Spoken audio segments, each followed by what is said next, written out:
Hello नमस्कार साथियों, एक बार फिर से आपके सामने मॉडल पेपर नंबर लेकर के 43 हम हाजिर हैं।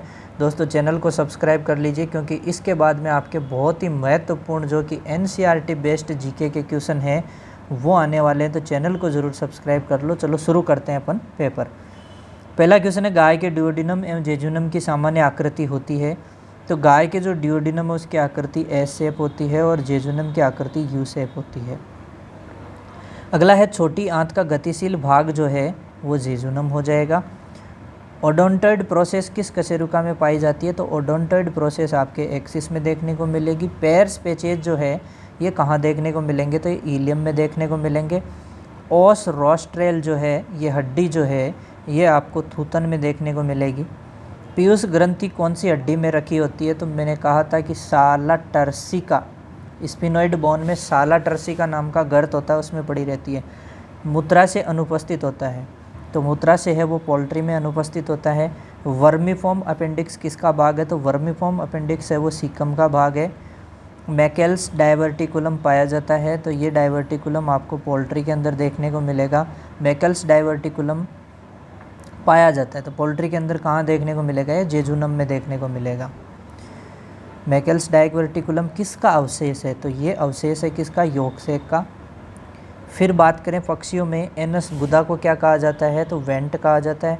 गाय में पेयर्स पेचेज की संख्या कितनी होती है? तो 20 से 40 होती है। गाय में सबसे बड़ी लार ग्रंथि कौन सी है? तो मैंडिबुलर ग्रंथि है। नेक्स्ट क्वेश्चन है, घोड़े की सबसे बड़ी लार ग्रंथि कौन सी हो जाएगी? पैरोटिड हो जाएगी। फिर अगला है, खरगोश में कौन सी लार ग्रंथि है वो अनुपस्थित होती है? तो मैंडिबुलर अनुपस्थित होती है। ऑस कॉर्डिस जो हड्डी है ये कहाँ देखने को मिलती है? तो ये गाय, भैंस और भेड़ तीनों में ही देखने को मिलती है। बात करें पोर्टल ट्रेड्स, तो ये कहाँ पाई जाती है? ये आपके लीवर में पाई जाती है। कुफर सेल्स पाई जाती है, तो कुफर सेल्स जो है वो लीवर में पाई जाती है। आवरण उत्तक किसे कहते हैं? तो आवरण उत्तक जो है उपकला उत्तक, ठीक है। आइसलेट्स ऑफ लैंगरहैंस पाई जाती है, तो ये आपके अग्नाशय में देखने को मिलेगी। अग्नाशय की जो अंतःस्रावी भाग है वो है आइसलेट्स ऑफ लैंगरहैंस। लैंगरहैंस की दीपिकाएँ। पेनिनसुलर वेसल्स जो है पाई जाती है। पेनिसिलर वेसल्स जो है ये आपके प्लीहा में देखने को मिलेगी। मूत्राशय में पाया जाने वाला जो उत्तक है वो कैसा होता है? ट्रांजिशनल एपिथेलियम सी। ऑर्गन्स ऑफ जैकबसन किस अंग का हिस्सा है? तो ऑर्गन्स ऑफ जैकबसन नाक का हिस्सा रहेगा। टेंडन व लिगामेंट किस प्रकार के उत्तक है? तो टेंडन और लिगामेंट सघन संयोजी उत्तक रहेंगे। कार्डियक नोच जो है वो कौन से अंग में देखने को मिलेगी? तो ये आपके फेफड़ों में देखने को मिलेगी। फिर बात करें गाय के फेफड़ों के बारे में, असत्य कथन। तो गाय के फेफड़ों के बारे में असत्य कथन की बात करें तो दाएं फेफड़ा अधिक बड़ा होता है, ठीक है। दोनों फेफड़े आकार में बराबर नहीं होते। बाएं फेफड़े में कार्डियक नोच पाई जाती है, ठीक है। दाएं फेफड़े में 4 लोब होते हैं, ठीक बात है। घोड़े में मेनस कहा जाता है, तो घोड़े में मेनस किसे कहते हैं? डिजिट को कहते हैं। सूअर की जो थूथन है वो बनी होती है, तो वो नाक का और ऊपरी होठ से बनी होती है। मुर्गे के बारे में सत्य कथन है, तो मुर्गे के बारे में सत्य कथन बोले, आवाज़ उत्पादन शेरिंग से होती है। ट्रैकिया की रिंग्स पूर्ण होती है। मुर्गे में 9 एयर सेक पाए जाते हैं, तो उपरोक्त सभी हो जाएंगे। मेलपीजियन कार्पसल्स पाए जाते हैं, तो मेलपीजियन कार्पसल्स कहाँ देखने को मिलेंगे? किडनी में। अंतःकरण किस हड्डी में रखा होता है? तो अंतःकरण आपके पेट्रस टेम्पोरल में। हड्डी किस प्रकार का उत्तक है? तो हड्डी जो है वो आपके संयोजी उत्तक है। निचले जबड़े की हड्डी है, तो निचले जबड़े की जो हड्डी है वो कौन है? मैंडिबल है। रक्त किस प्रकार का उत्तक है? तो रक्त जो है वो आपके तरल संयोजी उत्तक है।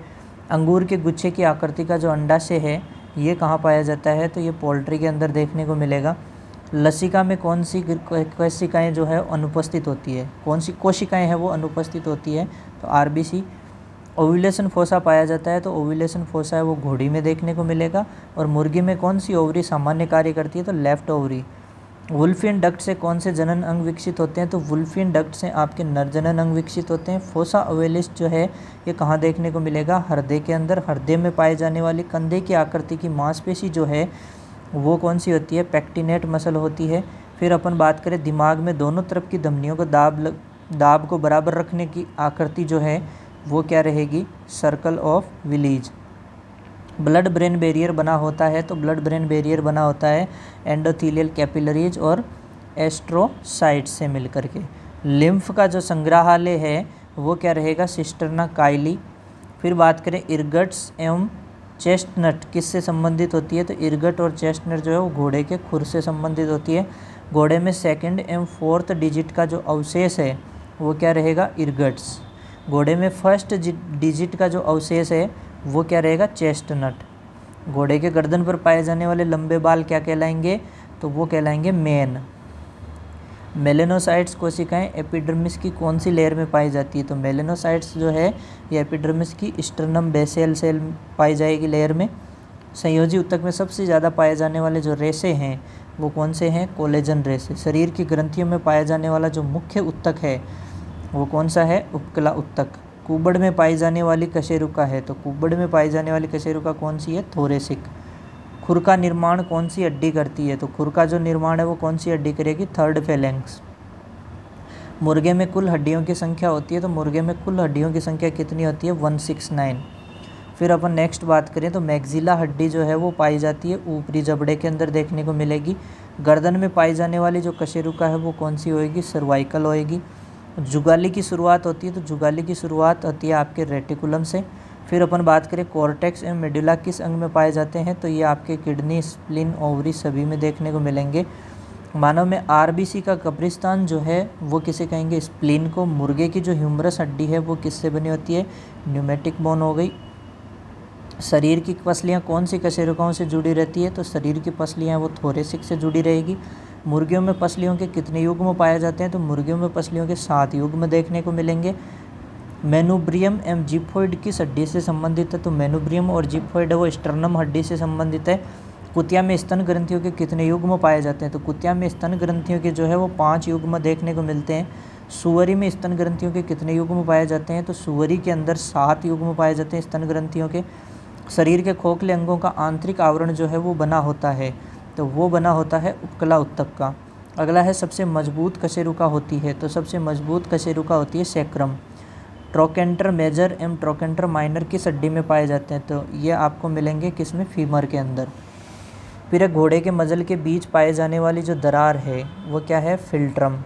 बोमन्स कैप्सूल पाया जाता है, तो बोमन्स कैप्सूल है वृक्क में। हड्डी की आधारभूत क्रियात्मक इकाई है, तो ये रहेगी आपके कौन? ऑस्टियोन। लाइसा किसकी जीभ से संबंधित है? जो ये लाइसा है ये आपके कुत्ते की जीभ से संबंधित रहेगा। जानवर के आंतरिक अंगों में पाई जाने वाली जो हड्डी है वो विसरल हड्डी कहलाएगी। लेरिंग्स की सबसे बड़ी उपास्थि होती है, तो लेरिंग्स की सबसे बड़ी उपास्थि होती है थायराइड। गाय के एक पैर में कितनी प्रॉक्सिमल सिसेमोइड हड्डियां पाई जाती है? तो एक पैर में कितनी? 4। डिस्टल सिसेमोइड हड्डी किस जोड़ में पाई जाती है? तो ये आपके कॉफिन के अंदर देखने को मिलेगी। घोड़े के एक पैर में प्रॉक्सिमल और डिस्टल सिसेमोइड की संख्या क्रमशः कितनी होती है? तो 2 और 1 होती है। फ्रॉग, बार्स, इरगट्स किस जानवर के खुर से संबंधित है? तो ये किस जानवर के खुर से संबंधित है? घोड़े के खुर से संबंधित है। ठीक है, नेक्स्ट है दोस्तों मिलान कीजिए क्वेश्चंस। मिलान कीजिए में सबसे पहले है कि न्यूरोलॉजी, तो न्यूरोलॉजी जो है वो तंत्रिका तंत्र से रिलेटेड रहेगी। फिर है स्प्लैंक्नोलॉजी, तो स्प्लैंक्नोलॉजी जो है वो आपके आंतरिक अंगों से संबंधित रहेगी। फिर डेस्मोलॉजी, डेस्मोलॉजी है वो आपके किससे संबंधित रहेगी? लिगामेंट से संबंधित रहेगी। फिर नेक्स्ट है नेफ्रोलॉजी, तो नेफ्रोलॉजी है वो किससे? उत्सर्जन तंत्र से संबंधित रहेगी। और मायोलॉजी जो है वो आपके किससे संबंधित रहेगी? मांसपेशियों से संबंधित रहेगी। ठीक है, अगला जो अपन बात करें कि विसरल बोन और जानवर, तो इसमें सबसे पहले देखें तो ओस पेनिस जो है वो किस में देखने को मिलेगी? डॉग में। ओस कॉर्डिस जो है वो कहाँ मिलेगा अपने को देखने को? ये काऊ में। और ओस फ्रेनिक जो है वो कहाँ मिलेगा अपने को देखने को? ये अपने को देखने को मिलेगा किस में? कैमल में। ओस रोस्ट्रेल जो है, ओस रोस्ट्रेल जो है वो अपने को कहाँ देखने को मिलेगा? बोर के अंदर देखने को मिलेगा। ओस रोस्ट्रेल बोर में देखने को मिलेगा। और ओस ऑप्टिकस जो है वो किस में देखने को मिलेगा? फाउल में देखने को मिलेगा। ठीक है, टेबल फर्स्ट को सेकंड से मिलान करना है। सर्वाइकल के लिए बात करेंगे तो क्या हो जाएगा? गर्दन। फिर थोरेसिक के लिए बात करेंगे तो ये किससे रिलेटेड? कुबड़। और फिर लंबर के लिए बात करें तो ये लॉइन रीजन। और फिर अपन सैक्रम के लिए बात करेंगे तो ये इसके लिए क्या आ जाएगा? आपके रंप। क्या आ जाएगा? रंप। और फिर बात करेंगे कॉक्सीजियल, तो इसके लिए क्या आ जाएगा? पूंछ। फिर देखिए टेबल फर्स्ट का टेबल सेकंड से मिलान करना है, तो डेल्टॉइड ट्यूबरोसिटी इसके लिए क्या आ जाएगा, ह्यूमरस। फिर ओलेक्रोनन प्रोसेस, इसके लिए आपके क्या आ जाएगा, अल्ना। अगला है अनसीनेट प्रोसेस, तो अनसीनेट इसके लिए क्या आ जाएगा आपके, रिब्स। एक्रोमियन प्रोसेस, तो एक्रोमियन प्रोसेस किसके लिए आ जाएगा, स्केपुला। ओब्टूरेटर फोरामन, ओब्टूरेटर फोरामन के लिए क्या आ जाएगा, हिप बोन। और ओस फ्रेनिक के लिए क्या यूज करेंगे, डायफ्राम। और ओस कॉर्डिस के लिए बात करें तो ये क्या हो जाएगा, हार्ट के अंदर। ठीक है। अब नेक्स्ट जो अगला क्वेश्चन है 85 नंबर का क्वेश्चन, तो इसके लिए देखिए सबसे पहले तापमान किससे देखेंगे भैया, थर्मोमीटर से। ठीक है। रक्तदाब, तो रक्तदाब किससे देखेंगे, स्पिग्मोमेनोमीटर से। ठीक है। फिर हृदय दर जो होगी आपके वो स्टेथोस्कोप से, किससे देखेंगे, स्टेथोस्कोप से। और पेस मेकर किसे कहते हैं, ऐसे नोड को। फिर है कोरोनॉइड प्रोसेस, तो कोरोनॉइड प्रोसेस किसके, रेडियस। और फिर है ओडोंटॉइड प्रोसेस, तो ये किससे रिलेटेड है, एक्सिस से।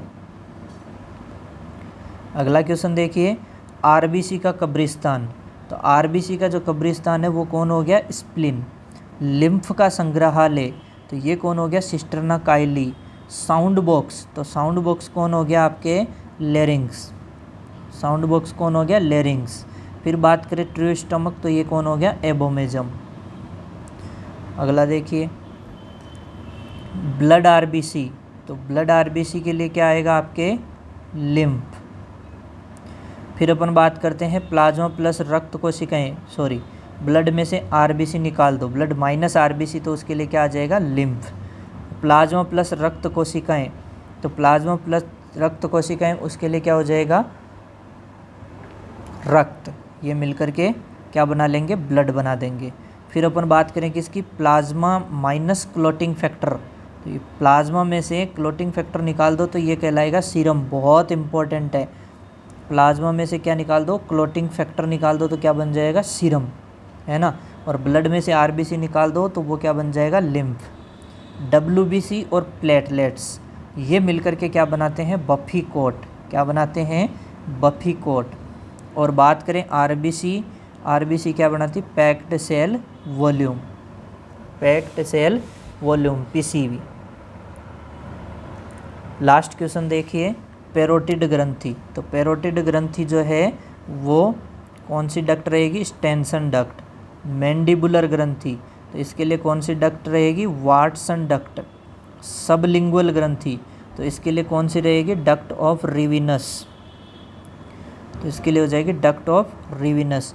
फिर नर जनन अंग, तो ये कौन सी हो जाएगी, कौन सी डक्ट से रिलेटेड होंगे, वुल्फियन डक्ट से। और मादा जनन अंग किससे विकसित होते हैं, मुलेरियन डक्ट से। ठीक है दोस्तों, तो ये एनाटॉमी के भी बचे हुए क्वेश्चंस हो गए कंप्लीट। अब दोस्तों बात करते हैं जीके के क्वेश्चंस की। तो जीके के लिए जो क्वेश्चंस है अब लेके आने वाले हैं दासू। सबसे पहले लेके आएंगे ओल्ड एग्जाम में आए हुए जीके के क्वेश्चंस। कहाँ से बुक रेफ़र रहेगी, एनसीईआरटी बुक से। ठीक है, तो आपको पता है आजकल एग्ज़ाम्स के पैटर्न एनसीईआरटी बुक से रहते हैं, तो उसके जो क्वेश्चन है वो डालेंगे। उम्मीद करते हैं आपके 40 में से 10 क्वेश्चन उन्हीं क्वेश्चनों में से आ जाएंगे, ऐसा अनुमान और उम्मीद करते हैं। बाकी फिर आप लोगों की किस्मत। Thank you so much. जय हिंद, जय भारत।